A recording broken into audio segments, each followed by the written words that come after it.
What's going on, everyone? Welcome to another edition of the Victory Life Legacy Spotlight.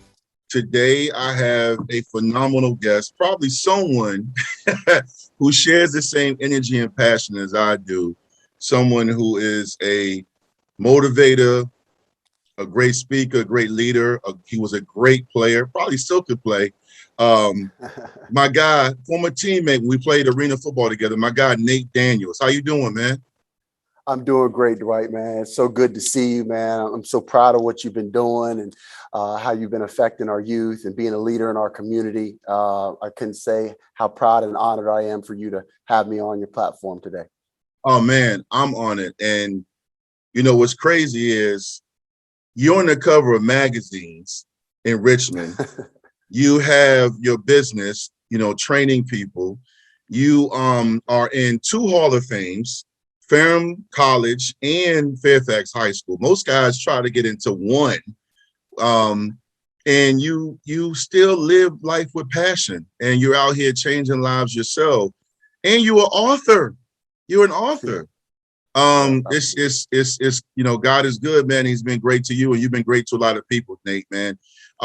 Before we talk about our time together with the Nighthawks and your pro career and, you know, high school accomplishments and college accomplishments, because those are all great things, and we're going to dive into that, man. I always want to have my guests talk about the foundation. I want to talk about where it all started. You're from Nova. Northern Virginia has some great athletes as well, like all of Virginia, and you've been part of that legacy. But you and I both know, and some of the viewers watching today know that it doesn't just start when you wake up and you just out here returning kicks and dunking and hitting threes. Right. It starts at home. So let's talk about home, your community, and who got you in that place to be the Nate Daniels that you are now. Well, yeah, man, it's been an amazing ride. I always have to start with my foundation. It was with my parents. And anytime I speak, I try to give them as much praise as possible.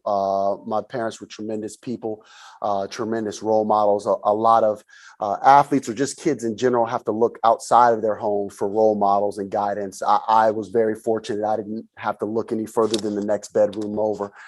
So I definitely give them a lot of praise. My father was a military man, was in the military for 20 years. It was a military policeman, MP, and then got out and became captain of police up in Northern Virginia. My mother was an educator, originally a teacher, and then moved into guidance counselor at Lee High School. As a guidance counselor. So again, Lee High School was always ready when the Daniels boys came into the gym or onto the field. They were ready to give us the business there. So start with them. Coming up, they always motivated us and inspired us to try to impact anywhere we were, to try to be active and impact as much as we could. As a young person, as a military son or daughter, if you know that life, you're moving a lot. So at 3 years old, I moved to Europe, and I had a stint over there for several years. And that was an integral part of my life, and it kind of, again, gave me a foundation for being able to be around diverse cultures, be around all types of people. And sports was kind of my avenue in. I was pretty gifted pretty early. And as a young boy, you know, when you get on the playground, if you can ball or you can hoop or you can play, that's an instant connection. And I found that very early that was kind of, you know, my way in to make friends, and was a great time growing up. You mentioned you were in Europe, man. That was eons ago, but like, Right. I've never been. That's on my bucket list. I don't know if I'm gonna ever have time to go. Maybe when my kids get older. But how was that? Like, Yeah, it was amazing. And I was so my earliest memories are literally in Germany, Belgium, Paris. Like, those are my earliest memories. So, you know, my babysitter was a German lady and everything. So it was awesome to be able to see the Eiffel Tower with your own eyes, the Arc de Triomphe with your own eyes in Paris, and see these things that most American kids just read about or see on YouTube or whatever platform they see it. It was an amazing life experience, and it was a integral building block, you know, for myself as a young person. But it was awesome. You know, it was definitely, I look back on that experience grateful that I had it. When I was over there, I was a pretty accomplished soccer player and a basketball player. And a lot of people don't know I didn't start playing American football until I was 12. When I came back here from Europe, I was a soccer and basketball player, and then gave soccer up when I got to middle school to pick up, American football. So it was an amazing time in my life, and I'm definitely grateful for that experience. That's so awesome, man. That's so dope, man. So that was a great experience, man. So tell me about this. When did it click for you that, okay, I'm going to be a talented player? And I asked that question, if this makes sense. As you know, I've had some phenomenal guests. And again, this is not just the Legacy Spotlight, it's highlighting great people, phenomenal people that have been through adversity, that have overcome different things in their life, as well as people that persevered and showed you can do pretty much anything.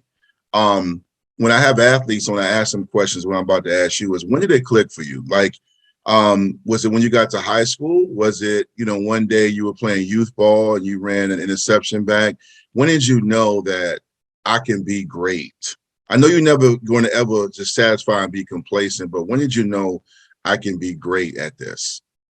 Right. So there was probably three different, I guess the initial one was my inspiration to start playing American football. And then, and I'll tell you about the other two situations real briefly. So the first thing is, when I moved here again, I had never played football. Most of the people in the neighborhood have been playing since they was 5, 6, Pop Warner or ankle biters, whatever you call it. But all of the skills that I learned on the basketball court and the soccer field translated very easily over. Once I got the ball in my hands, it was going from there. So what initially got me to fall in love with the game of football was watching that 85 Bears team. When I watched Sweetness and I saw how graceful and powerful, and even above all that, how people responded to his greatness, that's my earliest memories of, man, this is amazing. This is something that I want to do. So that was kind of the where the match was struck, that little passion for it. But as far as football wise, when I knew that this might be something for me, was literally my first padded football practice. I was in FPYC. Shout out to my youth football club, FPYC football. I was in my first practice, and I know you remember the old school Oklahoma, man. I know. I hate that drill. Outdated, but antiquated. But back in the day, you know what time it was. That was when the coaches started weeding guys out. That drill created a lot of basketball players, man. Real quick. So we were on our backs. I was on defense at linebacker. I was on my back. Running back was on his back. I'd never hit anybody in my life. I'm 12. And I remember being, that fear scared where you're just where almost tears are running down your face. I remember they said hut. I rolled over and I just closed my eyes. And when I say I knocked this kid clean out, Vic, I knocked this kid clean out. I'm talking about unconscious. But the response, unconscious, Vic. I'm talking about lights out. And again, I'm not, I don't want anybody to be hurt. I'm just telling you the facts of what happened. Man. And the way, and tears are coming down my face because I'm so jacked up with adrenaline, and the way the coaches and the players responded to me, hit me on the helmet, lifted me up. I was like, whoa, okay. This is something, that adrenaline is something that, I could get used to. And I'm sure most players have that type of moment on the field at some point. And the last one that I was going to tell you about was in high school. I was a freshman in high school, Fairfax High School. Shout out to FHS. Coach Tom Verbanek was my head coach. And I was a freshman. And we had an all-region quarterback and an all-district wide receiver. And he called me out on the field. This was like the second day of practice, and just called me out there during team practice with the varsity because the freshmen were on the other field. He had one of the defensive back coaches come get me. I'm like, maybe they need me to move some pads or whatever. He threw me right out in team. I'm 14 years old. These are guys I've been looking at. And I'm like, he put me out there, man. And they ran, I think we were in a cover 3 or something. They ran a stop and go or something trying to get me, man. Ball was in the air. It seemed like it was in the air forever. I just remember going up and just high pointing the ball, over top of this all district receiver who ended up playing at Army, I think. And I came down, man, and Coach Bandit came out there, was just lifting me up, pat me on the helmet. And I knew right then, man, I got a chance. I was a freshman. If I could step out there and D this guy up, I knew I had a chance. So all three of those moments stick out to me, and were all integral moments in my, I guess, arrival as far as mentally saying I can do this. Those were all just as important as each one. That's what's up, man. That's special to hear, man, because I think during our time we lived in the moment because the internet was on the horizon, but it wasn't really there yet. There was no Twitter, Facebook, Instagram. There was no 247 Sports and Rivals and Recruit 757, Recruit Nova, Recruit 804. You pretty much were on varsity, JV, you earned your keep. You heard about people, but you were in the moment. You weren't thinking about like, okay, I'm going to do this and then the offer's going to come. But you just were in the moment. Right. I played with you. I can't wait to talk about our playing time together because we had a great, funny, crazy coach and a phenomenal team.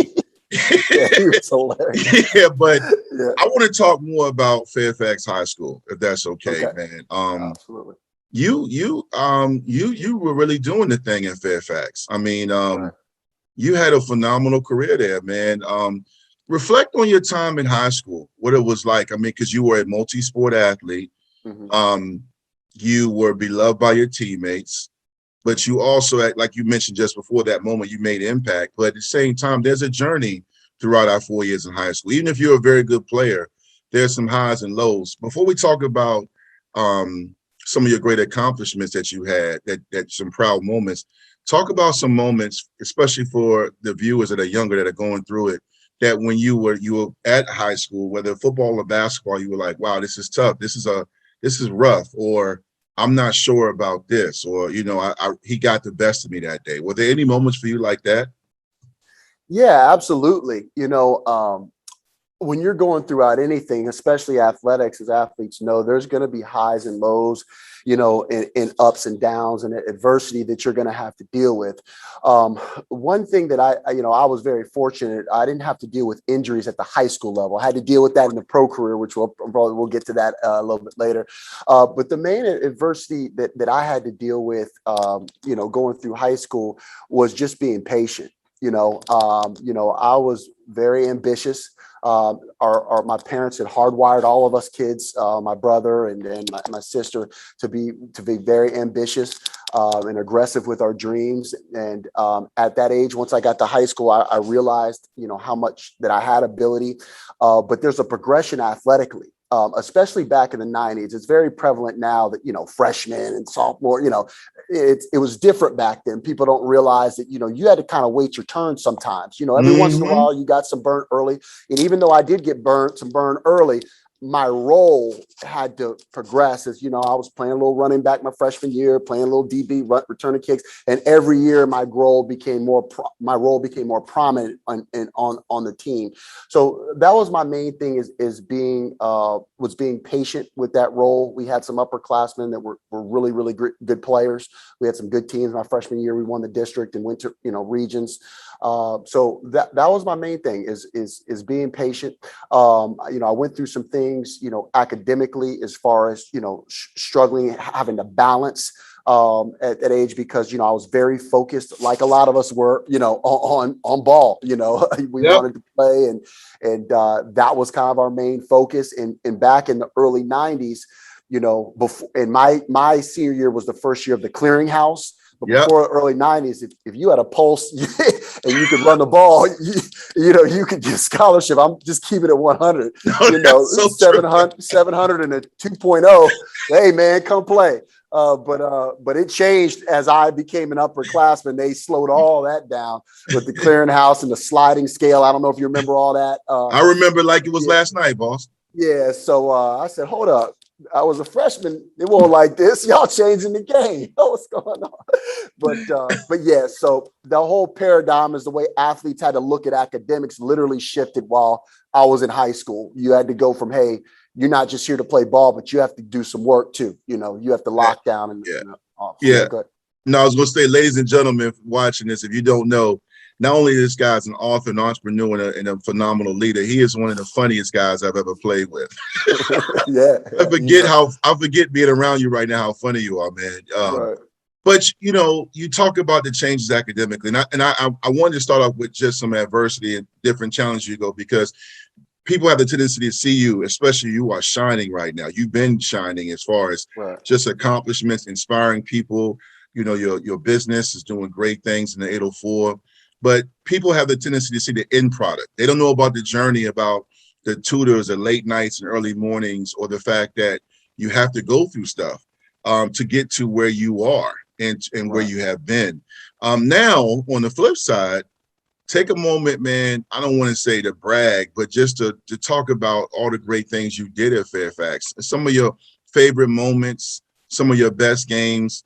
Was there a night when you were like, hey, man, Vic, I tell you, everybody was talking about this night, man. Like, tell me about some of those moments, because, kids see us now, they were like, oh, yeah, I remember you used to play, but they don't really know. And just reflect on those nights, those Friday night lights, those Saturday afternoons, those Tuesday, basketball and football, whatever, man.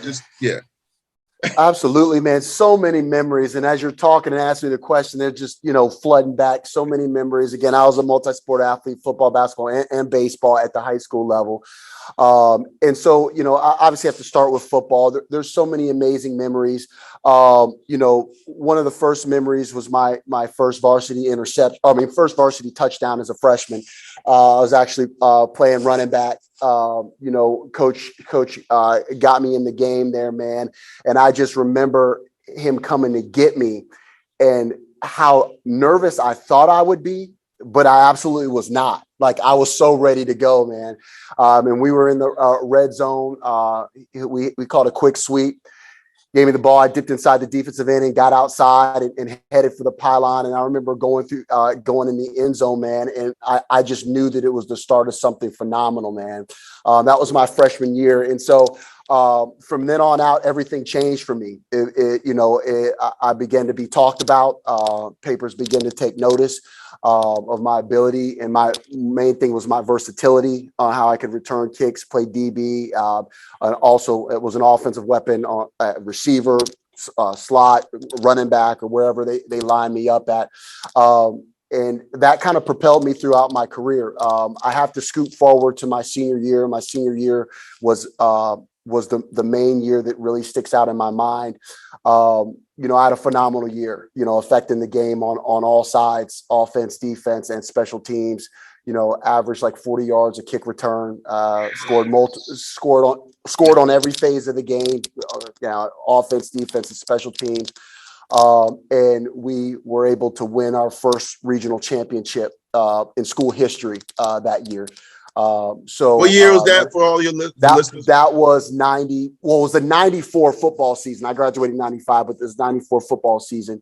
And in that game, I had multiple catches, game-winning interception, return kicks in that game. I was just kind of all over the field. And the pride that the school had, winning our first regional championship was just, undescribable. The love we got from the community, man. The pep rallies and that propelled us to our first state title berth or state playoff berth.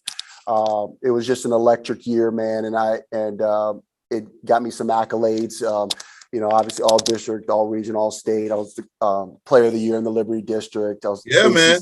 Blue Chip Illustrated All ACC, which is that was the main thing back then, was Blue Chip. Blue Chip, which was Blue Chip. Virginia, Maryland, North Carolina, South Carolina. It's like the ACC region, they said, and got some honorable mention All-American stuff there. So it was just a phenomenal year, man, on the gridiron, and that propelled me into my basketball, which was phenomenal as well. My senior year, we went right from the state playoffs. I remember we were down in Richmond playing and was in the state playoffs Saturday. And then I was on the basketball court hooping that Tuesday. Yo, that's crazy. That's the Yeah. same thing that a lot of guys did, man. Right. Hooping. Talk about your moments on the court, man.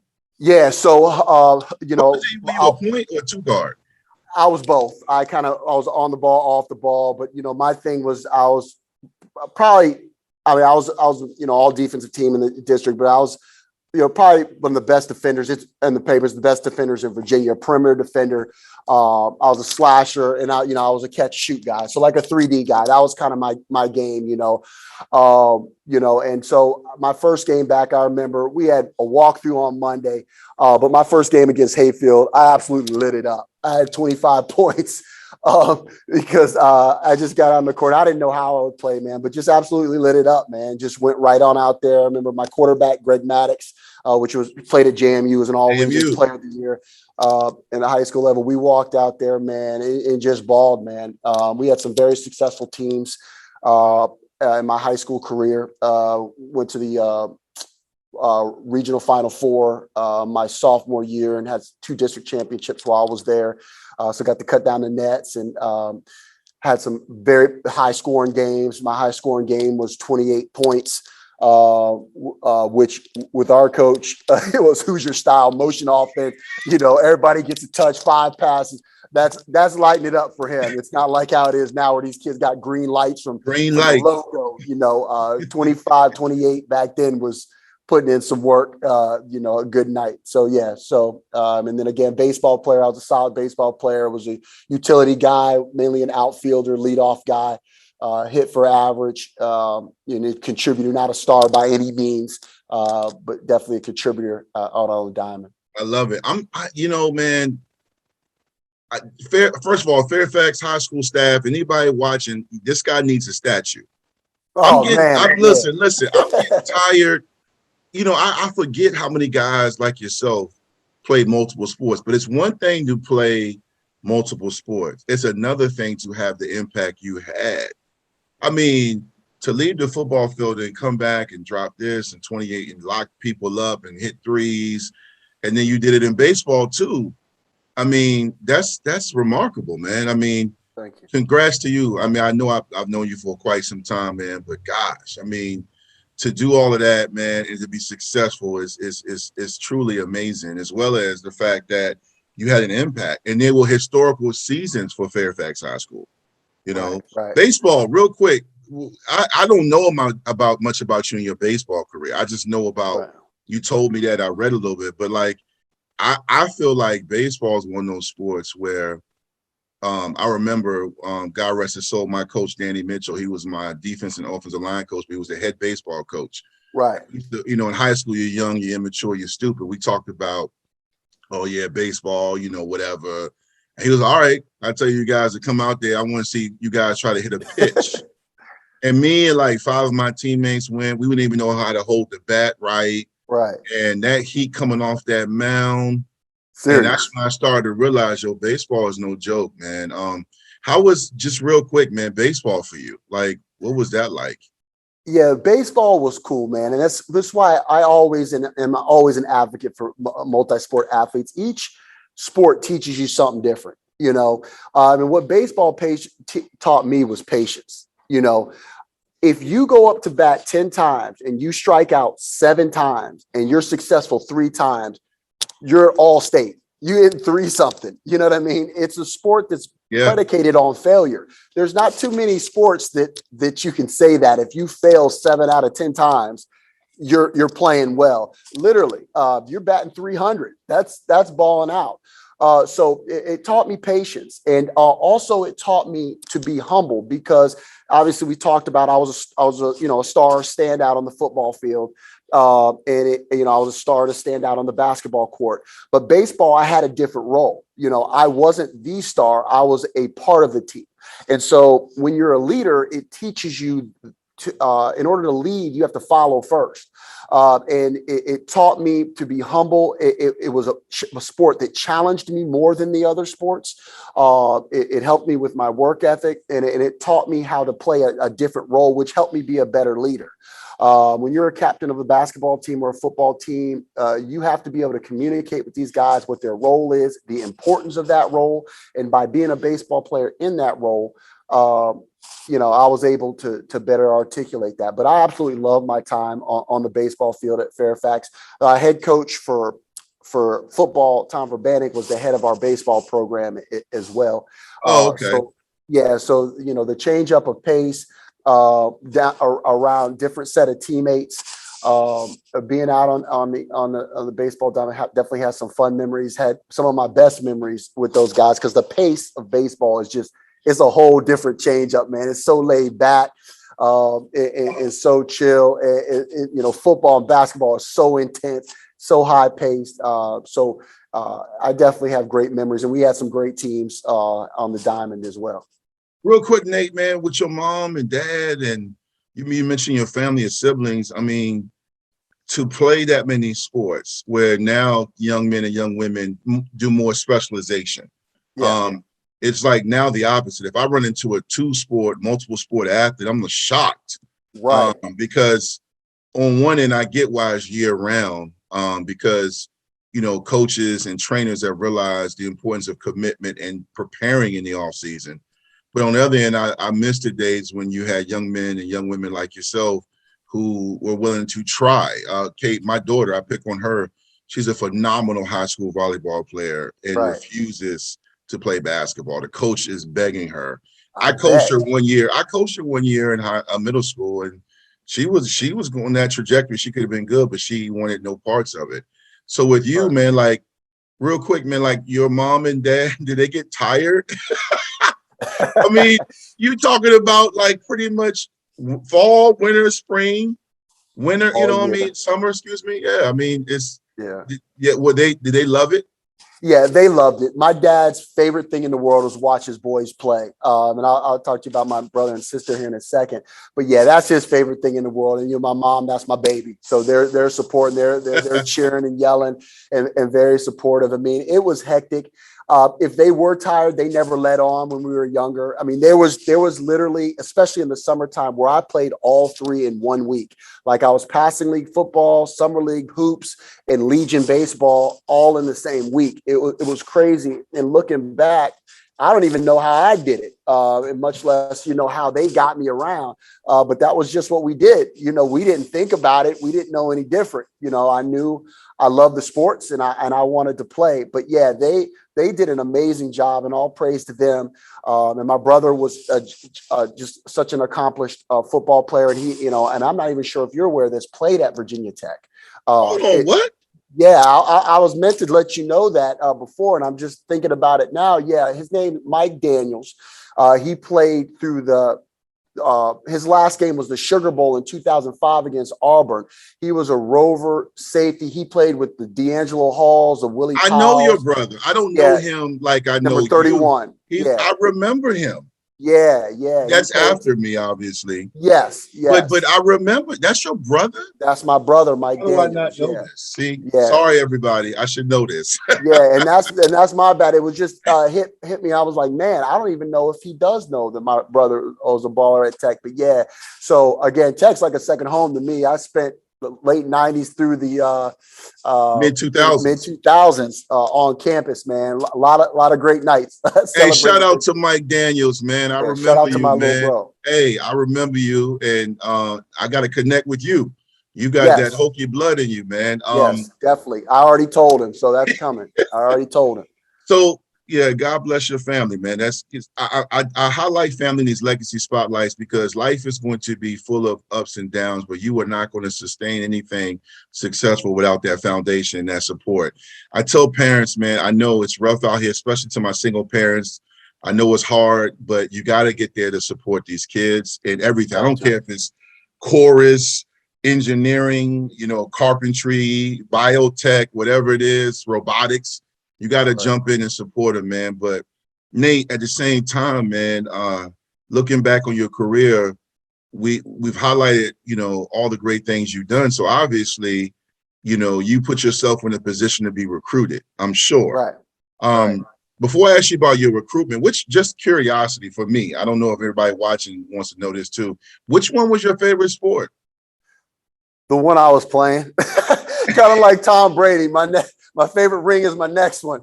No, honestly, soccer is actually my favorite sport. It was my What? best. Yeah, it's Soccer? my favorite. Still to this day, it was my best sport. And I never have any regrets. I'm not a regret person, but I gave it up, to be honest, because when I moved here, nobody cared about soccer for boys. It was football, Wait a minute. basketball. In Northern Virginia? Yeah, yeah. Well, So now now, it's huge. oh yeah, it's huge for boys. Now for females, that's the premier sport. But Yes, yes. it's always going to be football, basketball, True. baseball, lacrosse, and soccer's somewhere in under there. So in the neighborhood, I'm juggling the ball, doing rainbows, catching the ball on my net, and they're like, what I'm saying? They're trying to play basketball and football. So I set it down and picked up, baseball and everything and American football and went from there. But yeah, soccer is definitely my favorite sport. I feel like it was my best sport. If I would have continued to play, who only God knows what would have happened with it. But yeah, Yeah. I love soccer, man. That's my thing. Yeah. I meant to ask you this earlier. It slipped my mind. I was just really enjoying what you were saying. But real quick, did you Right. come over here?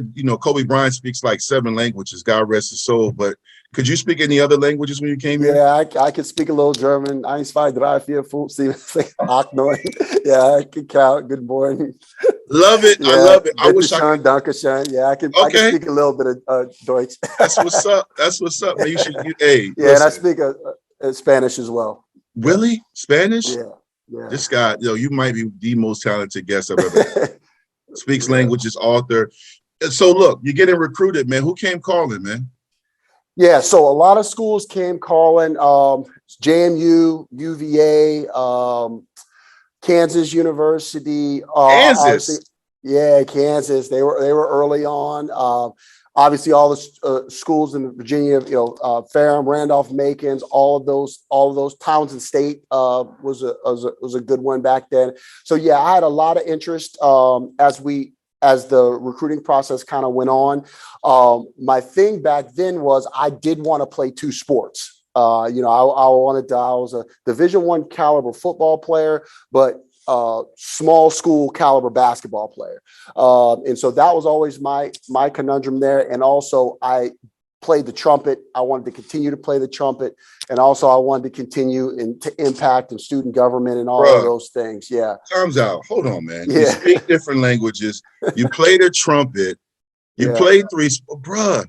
Yo, we got it. When's the Nate Daniels movie 30 for 30 coming I out? don't know, man. This People is say I'm crazy. like, yeah. So I minored in music at Ferrum. So I played trumpet all the way through college. Was in the jazz band and other ensembles there, and minored in music. So music's a huge part of my life, and I wanted to continue that.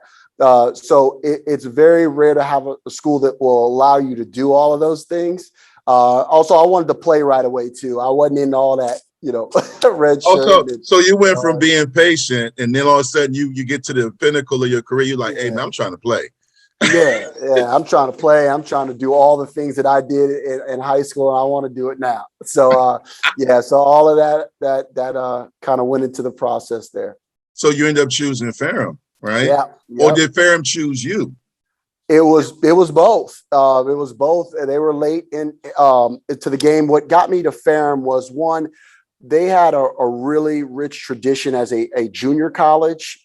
They had won like 5 national championships or 6 national championships or something. So they had a rich history of winning. And then they switched over to NCAA and they continued that tradition. And I really liked their heritage and tradition. And they had a guy that was in the NFL, Chris Warren,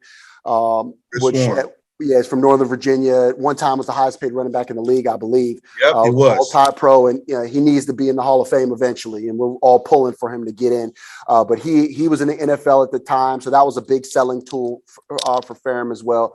But the head coach was Dave Davis.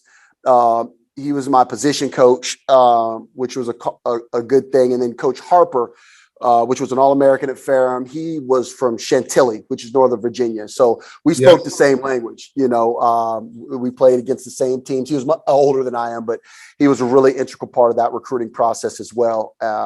And told me about the impact I could have and told me how I can continue to do all the things that I was doing at the high school level. So that was big for me. So obviously you had a phenomenal career at Ferrum because you were in the Ferrum football Hall of Fame. Fairfax, yep. Yeah. So I mean, you did some great things there, man. Just talk about, because obviously you mentioned your brother in Virginia Tech. I'm a Virginia Tech alum.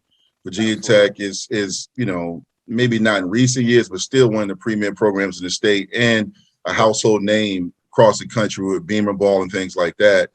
Talk about Ferrum, because people aren't as familiar, man. Talk about your time at Ferrum and some of your great moments and what you loved about that university. Right. So Ferrum was amazing. And it's one of those things, and from being at Tech, just people that are just good, wholesome, salt of the earth type people, down home, humble people, blue collar. And Ferrum, as soon as I stepped on campus, was amazing. They just embraced me in every way, from the administration to professors, to the athletic department, to the coaches, man. And I honestly felt right at home as soon as I got there.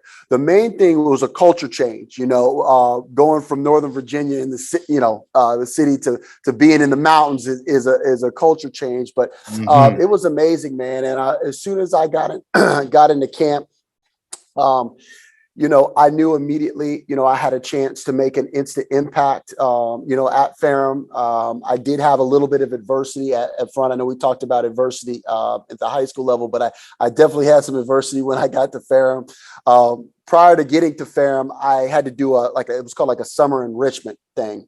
It was like a couple weeks before camp opened up. So, I was on campus, my parents dropped me off, brother dropped me off, emotional farewell. So I get there, they go down the road, I wipe the tears and everything, and now I'm ready to hang out. I'm at college. So I'm supposed to be going to class and everything. And, I had some situations where, I missed a couple classes in that enrichment program. And yeah. And so basically, coach, they let your coaches know everything. And so basically Coach Davis called me up to the office, and I knew I was in trouble when I went up there. It was a Saturday and there was no other cars but his one car in the parking lot. I'm like, hold on. There ain't no other cars, no witnesses. What's going on? So I walked in the office, man. He had this depth chart, right? This was before camp even started. He lifted the thing up, he erased my name off the depth chart, put me down at the bottom. He was like, look, he's like, you see how easy I just erased that? I was like, yeah. He was like, that's how easy this could happen if you keep messing up. I was like, wow. Yeah, that's real talk. And that was my first real introduction, but that was the best thing that happened to me, because at that time, I'm walking around like I'm Conor McGregor or somebody at 18, cocky and just thinking, I can do no wrong. So he tightened me up real quick, and that was the best thing that happened to me, because I wasn't always focused on my academics throughout high school, but I ended up being a pretty good student at Ferrum. So just moving on to my college career, but that was the foundation getting me going right away. I started every game at Ferrum, and starting at defensive back initially my freshman year. Led the team in interceptions, and it had my first interception was a pick six. It was like 60 yards. So had an immediate impact.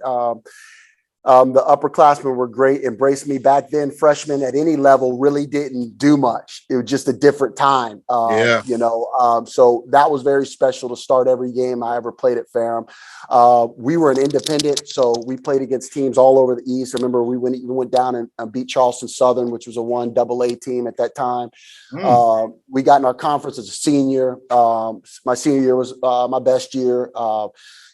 Scored multiple times on defense, and had a bunch of interceptions and led the team on. Had some great kickoff returns as well, and got some great accolades at the end. All conference and all state sports information directors. Got some honorable mention, All-American honors and things of that nature. All-American game, and just had an awesome time, man.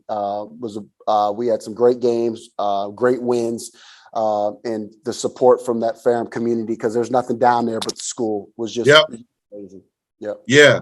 So, when you look back on Ferrum, you had a great career, and you learned a lot about yourself. And at that moment with that coach erasing your name, I think that's that wake up call a lot of us go through, because You go Right. from being in a structured environment at home to being solely relying on, yourself, being self-sufficient and responsible for yourself.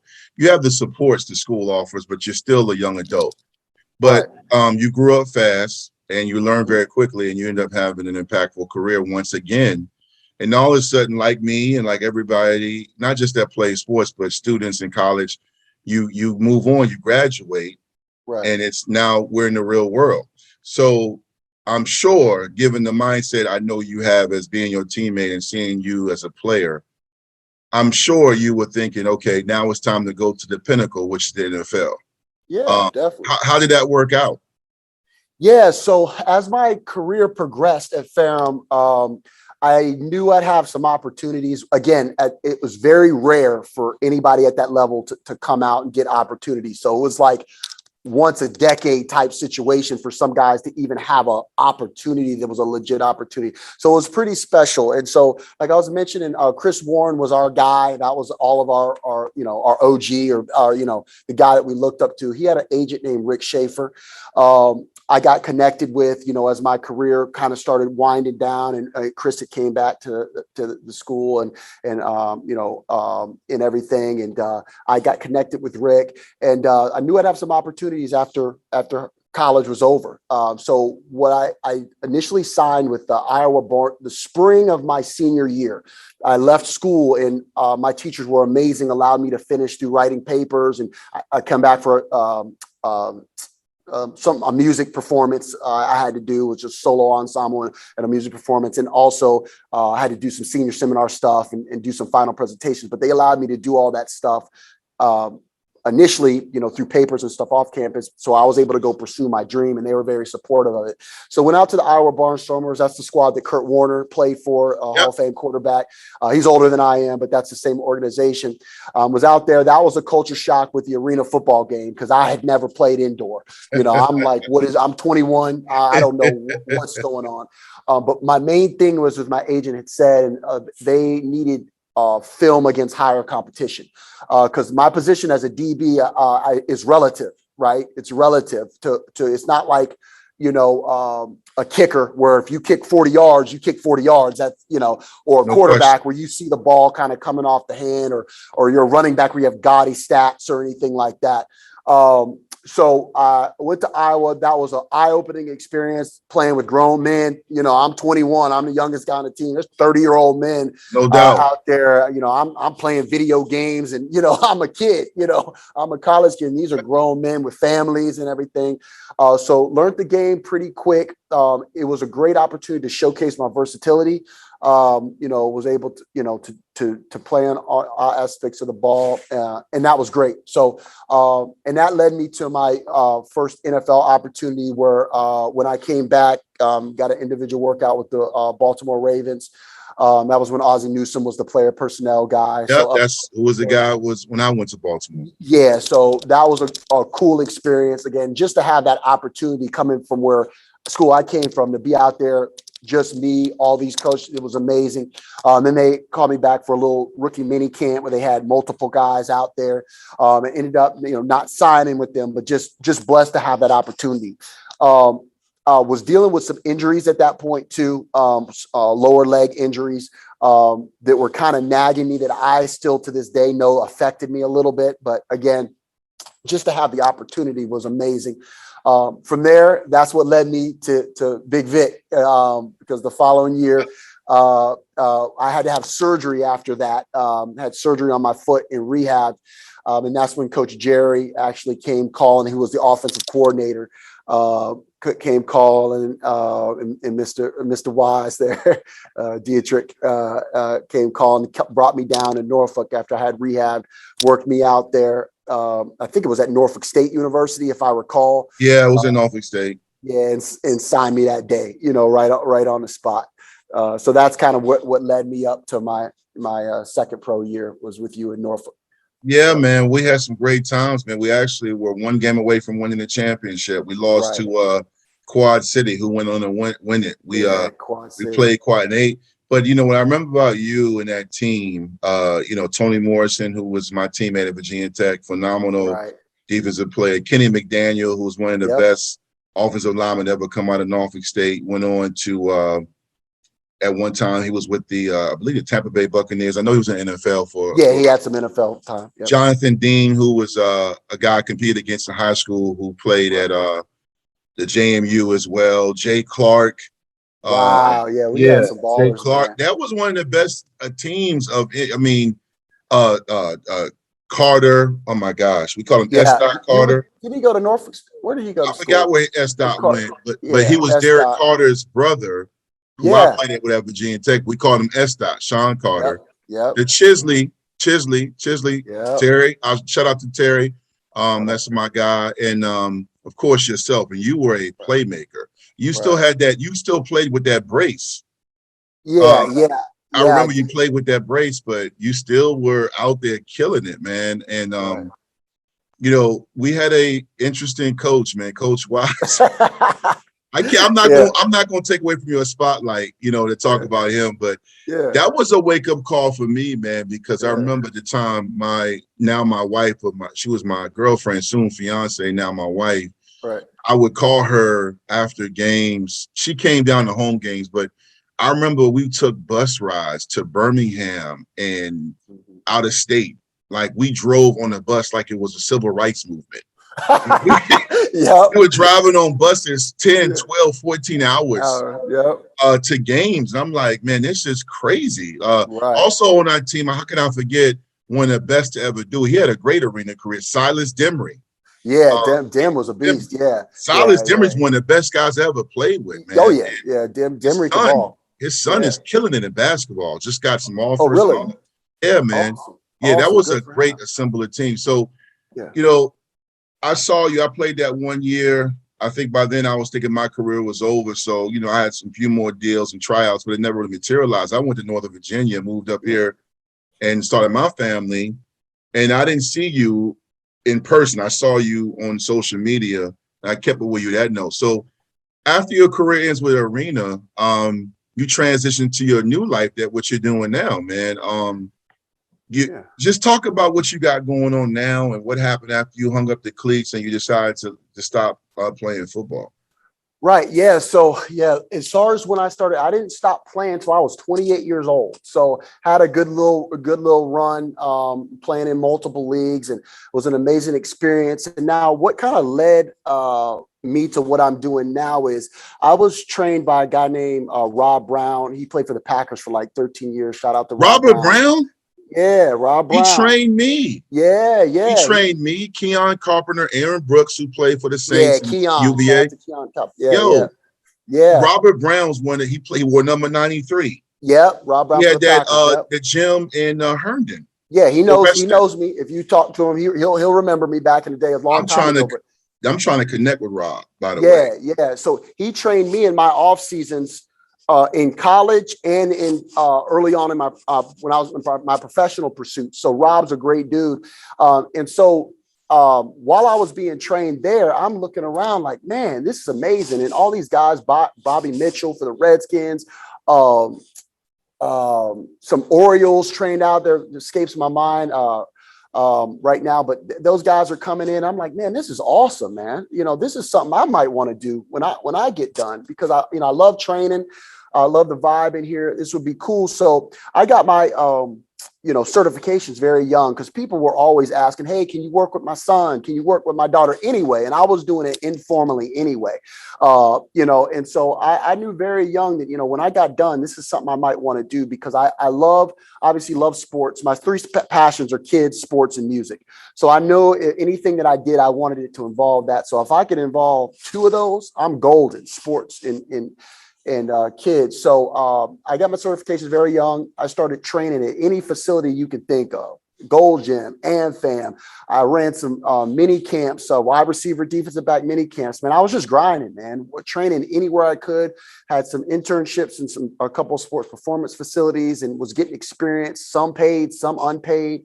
Getting as much as I could. And then when I got done playing, I knew I wanted to do it, but couldn't immediately go into it. It was a transition. So I actually worked at a juvenile detention center, because again, kids are my passion. So I started off as a youth supervisor and got promoted to a shift coordinator in like the fastest anyone ever had. It was like a 3-month, and then quickly became an administrator.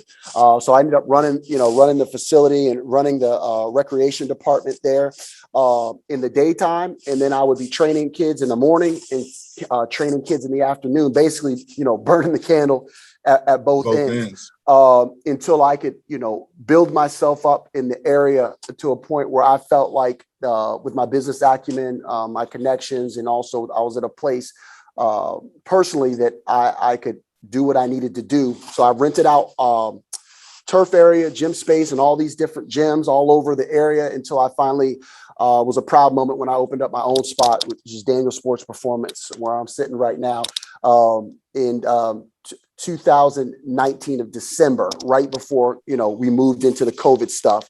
I opened it up, grand opening then. And that's kind of the journey onto how we got to here. Yep. Amazing, man. The parallels between your career and mine. I think I'm a year older than you, but Robert Brown, I remember going there, and I mean, you're right. That place was his spot. It was teams coming in, players. I would see, you mentioned Brian Mitchell, Charles Haley was in there. Yeah, JMU, I mean, yeah. it was Super Bowl guys champ. coming in from the Wizards. I mean, he had baseball teams coming in. Brady Anderson, Orioles. Yes, Brady yes, Anderson yeah. came up in there, I believe. I got to connect with Rob. That's a phenomenal man. I think his son went to Virginia Tech too. Okay. But Nate, you talk about Daniel's Sports Performance, and anybody can follow you, sees all the great things you're doing, man. I love seeing the little pictures and the videos. You're still speaking, you're still motivating. Final thing you've done, which I did not know when I was prepping for this interview, as well as just connecting with you, is you are an author. Yes. Talk about that. I mean, listen, you play an instrument, you speak, you train, you play 9,000 sports in high school, and then you add author to your portfolio, and a successful one at that. Right. Talk about how that came about and how that's been, because you got your one book and you got another one, and just let everybody know about you being an author, man. Yeah, man. So I always knew that, and it's always a goal for me to impact kids however I could, especially young people. And so I want to have as many different avenues and vehicles to do that. And one of the big things that I always talk about with sports, whenever I, talk to anyone, is that when the match is kind of struck for athletes, we all have that moment when we're like, man, that passion starts, man, this is what I want to do, for every young boy or every young girl. And so I wanted to kind of capsulate that for a young person. And that's what my first book, So You Want to Be a Pro, does. It takes story of this young Devin and his initial that when that match is struck, where he's like, man, this is what I want to do. And it literally takes you on the journey from being a young boy all the way through, and kind of gives you a blueprint of what that looks like as a young boy comes up. But I always knew that I wanted to write a book at some point, and more specifically a children's book, because I want to impact kids. And I'm always an advocate, or always tell people that in order to be great, you have to see it first. And I just felt like if I could write this book, it could really impact kids. It's also a way to put in good life lessons, values, morals, that could help parents reinforce the things that they're already talking about in the home. But if you can package it in a way for kids that is more easy to digest for them, that's a great way for parents to be able to instill these life lessons using a tool, whether it be a book or some type of multimedia like a cartoon or whatever it may be. I just thought it would be a tremendous opportunity. So that book was very successful. It's still going, and I'm very excited to have my next one, So You Want to Be a Baller, dropping at the end of this month. So that's a story of young Bella, and she's a hooper, man. She's a feisty, young, talented, beautiful young girl, and she's vivacious and competitive, and I wanted to shed some light on her story and her journey as well. So I can't wait for people to read that one. I'm so glad you chose a female too, man. Shout out to ladies and women's sports and athletes and women out here doing it just as successful as men. And I'm glad you did that. That's smart, because we need to highlight them as well, because they're killing it too, not just in sports, but in corporate America. real quick, before we do your final point, where can people find and order this book? And also, where can people learn more about Daniel Sports Performance? Right. So as far as ordering, So You Want to Be a Pro, you can go on Amazon now. You can just search engine So You Want to Be a Pro. My name will pop up. The book cover will pop up. I'll show it right there. I've got it right there. If that helps. Nice. Yeah. I love it. Yeah, definitely.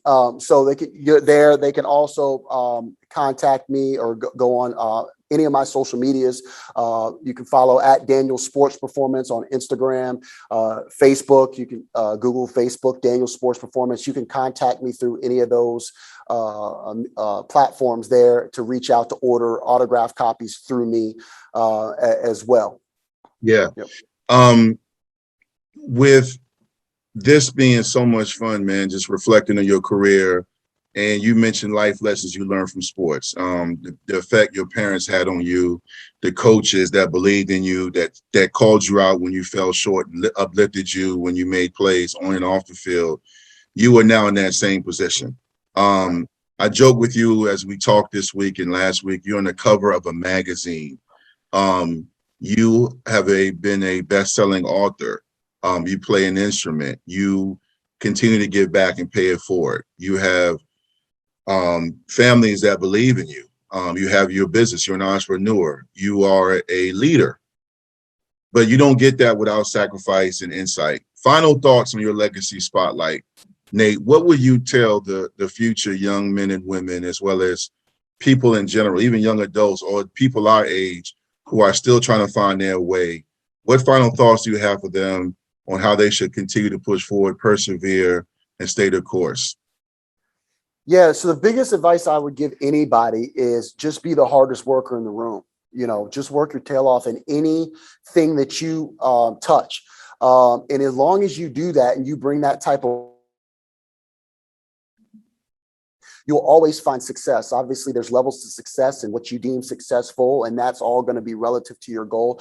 But just work, man. A lot of people get fixated on the end goal, and they forget about all of the sacrifice that it takes to get to that end goal.